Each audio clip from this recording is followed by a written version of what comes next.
মৰমৰ ছাত্ৰ ছাত্ৰী, আজি আমালোকে দ্বিতীয় শ্ৰেণীৰ ঝংকাৰ পাঠ্যপুথিৰ শুৱালকুছি আৰু বিদ্যালয় সপ্তাহ এইটো পঢ়িম। এই দুটাৰ গোটেই ক্ৰিয়াকলাপ যিটো আছে এইবিলাক আমালোকে আলোচনা কৰিম আজিৰ ভিডিঅ'টোত।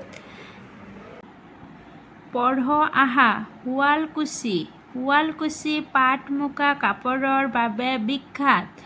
ইয়াৰ শিপিনীসকলে সাধাৰণতে তাঁতশাল কাপোৰ বয়। কাপোৰত তেওঁলোকে বহু ধৰণৰ চানেকি তোলে। তাঁত ববৰ বাবে তেওঁলোকে ঘৰতে সূতা কাটে। সূতা কাটিবৰ বাবে যঁতৰ ব্যৱহাৰ কৰে। পাটপলুৰ পৰা পাট সূতা উৎপাদন হয়। এৰী সূতাৰ পৰা এৰী কাপোৰ তৈয়াৰ কৰে। এৰী কাপোৰৰ বৰ তাৰপিছত দিয়া আছে কথা পাত আহা। ক নম্বৰটো দিয়া আছে, ইয়াত কিছুমান কোৱেশ্চন দিয়া আছে, এইবিলাকৰ উত্তৰ লিখিব লাগিব। ক নম্বৰটো দিয়া আছে শুৱালকুছি কিহৰ বাবে বিখ্যাত? উত্তৰটো হ'ব শুৱালকুছি পাট মুগা কাপোৰৰ বাবে বিখ্যাত। খ নম্বৰটো দিয়া আছে শিপিনীয়ে সূতা কাটিবৰ বাবে কি ব্যৱহাৰ কৰে? উত্তৰটো হ'ব শিপিনীয়ে সূতা কাটিবৰ বাবে যঁতৰ ব্যৱহাৰ কৰে। গ নম্বৰটো দিয়া আছে এৰী সূতাৰ পৰা কি তৈয়াৰ কৰা হয়? উত্তৰটো হ'ব এৰী সূতাৰ পৰা এৰী কাপোৰ তৈয়াৰ কৰা হয়। গ নম্বৰটো দিয়া আছে তাঁতশালত আৰু কি কি সঁজুলি ব্যৱহাৰ কৰা হয়? উত্তৰটো হ'ব তাঁতশালত ব্যৱহাৰ কৰা সঁজুলি হ'ল ককিলামাৰি, বৰ চিৰি, মকম, মাজুচিৰি, ঘোঁৰাৰ টুকুৰি, ভাঙুৰি। তাৰপিছত দিছে ছবিৰ সৈতে বাক্য মিলাও আহা। কৈছে ইয়াত কিছুমান ছবি দিয়া আছে আৰু ইয়াত কিছুমান বাক্য দিয়া আছে, এইবোৰৰ লগত মিলাবলৈ কৈছে। তাঁত বৈছে, ইয়াত কি কৰি আছে? তাঁত বৈ আছে। যঁতৰত সূতা কাটিছে, ইয়াত কি কৰিছে? যঁতৰত সূতা কাটি আছে। বিহু নাচিছে, ইয়াত বিহু নাচি আছে। ভাত ৰান্ধিছে, ইয়াত ভাত ৰান্ধি আছে। বিদ্যালয় সপ্তাহ। পঢ় আহা। আজি বিদ্যালয় সপ্তাহৰ শেষৰ দিন। ছাত্ৰ-ছাত্ৰীসকলে শোভাযাত্ৰাৰ বাবে সাজু হৈছে। সকলোৱে বিভিন্ন ধৰণৰ সাজ-পাৰ পিন্ধিছে। প্ৰবালহঁতৰ গাত মিচিং সাজ, মিবু গালোক।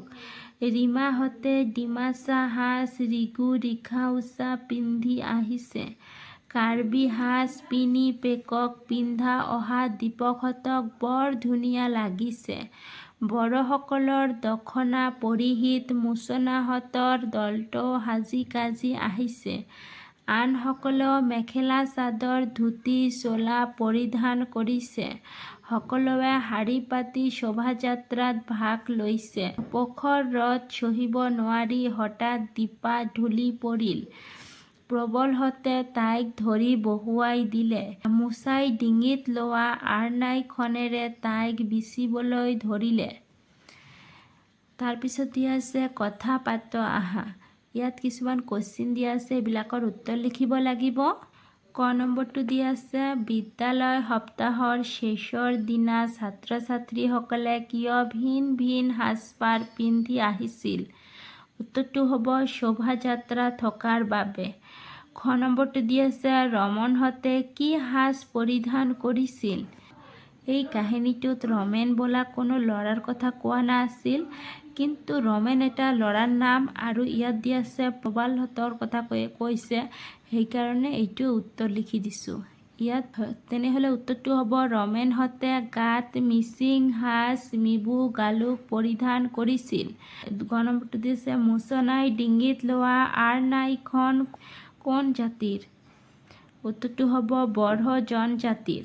তাৰপিছত ঘ নম্বৰটো দিয়া আছে তোমাক যদি শোভাযাত্ৰাৰ বাবে যিকোনো এযোৰ পোছাক পিন্ধিবলৈ দিয়ে তেনেহ'লে কি পিন্ধিবা?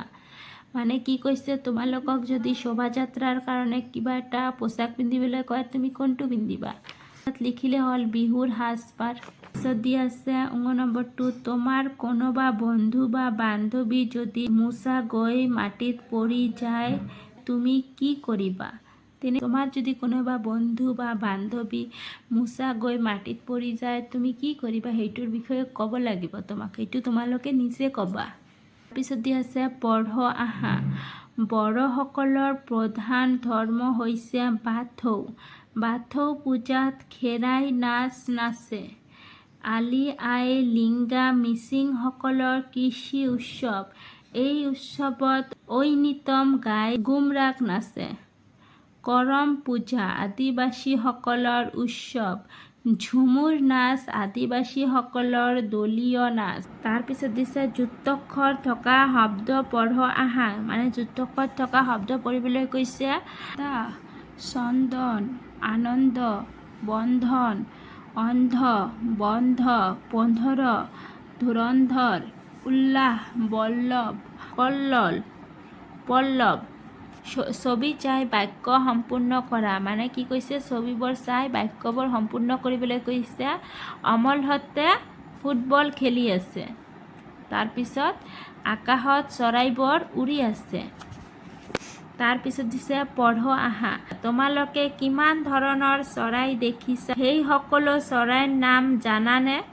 কিমান চৰাইৰ নাম জানা সেইটো কেতিয়াবা কাগজত লিখি লিখি হিচাপ কৰি চাইছানে? বহুতেই নাই চোৱা। এবাৰ এই সৰু কামটোকে কৰি চোৱাচোন। তোমাৰ লগৰ ল'ৰা এজন বা ছোৱালী এজনীৰ তালিকাখনৰ লগত তোমাৰ তালিকাখন মিলাই চোৱাচোন। তেওঁ তোমাতকৈ বেছি ধৰণৰ চৰাই দেখিছে নেকি?